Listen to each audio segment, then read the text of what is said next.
হরে কৃষ্ণ। ওম নমো ভগবতে বাসুদেবায়। ওম নমো ভগবতে বাসুদেবায়।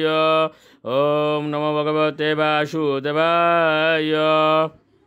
শ্রীমদ্ ভাগবত তৃতীয় স্কন্দ স্থানম সৃষ্টি স্থিতি অষ্টাদশ অধ্যায়। বরাহদেবের সঙ্গে হিরণ্যাক্ষ দৈত্যের যুদ্ধ। শ্লোক ১।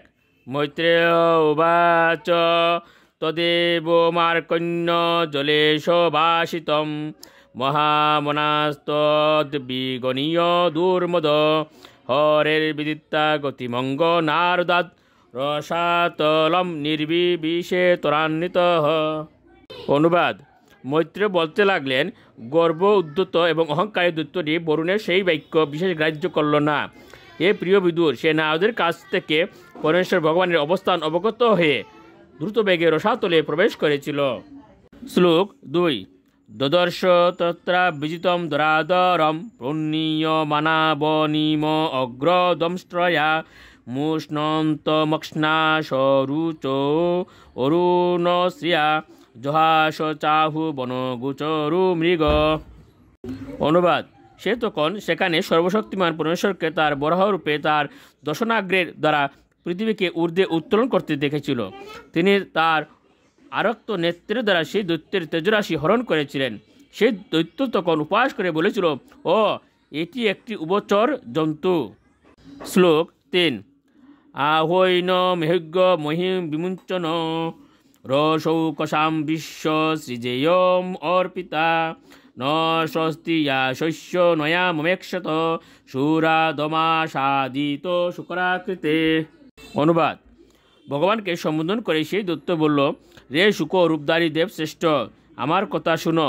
রসাতলবাসী আমাদেরকে এই পৃথিবী প্রদান করা হয়েছে এবং আমার দ্বারা আহত না হয়ে আমার উপস্থিতিতে তুই তা নিয়ে যেতে পারবি না। শ্লোক ৪। তম ন সপত্নৈর ববায় কিম বৃতু ইয়ো মায়া অন্তসুরান পরুক্ষজিত তাম ইউগ মায়া বলম অল্প পৌরুষম সংস্থাপ্য মুরপমৃজ্যে সুরিত শুচহ। অনুবাদ: রে দুষ্ট, আমাদের হত্যা করার জন্য তুই আমাদের শত্রুদের দ্বারা পুষ্ট হয়েছিস এবং অদৃশ্য থেকে তুই কয়েকজন দৈত্যদের বধ করেছিস। রে মূর্খ, তোর শক্তি কেবল যুগমায়া, তাই আজ তোকে হত্যা করে আমি আমার আত্মীয় স্বজনদের সুখ দূর করব। শ্লোক ৫। তয়ে সংস্থিতে গদয়া ছিন্ন শিষ্যন্যস্মদ্ভুজ চুতয়া ইয়ে চ তু বম বলিম অরন্ত্রিশয়ু ইয়ে চ দেবাহ স্বয়ং সর্বেণ ভবিষ্যন্ত মূলাহ। অনুবাদ: সেই দৈত্যটি বলতে লাগলো, আমার অস্ত্র নিক্ষিপ্ত গদার দ্বারা তোর মস্তক যখন চূর্ণ হবে এবং তোর মৃত্যু হবে, তখন দেবতা এবং ঋষিরা যারা ভক্তি সহকারে তোকে যজ্ঞভাগ নৈবেদ্য নিবেদন করে তারাও সমূলে উৎপাদিত বৃক্ষের মতো আপনার থেকেই বিনষ্ট হবে। হরে কৃষ্ণ।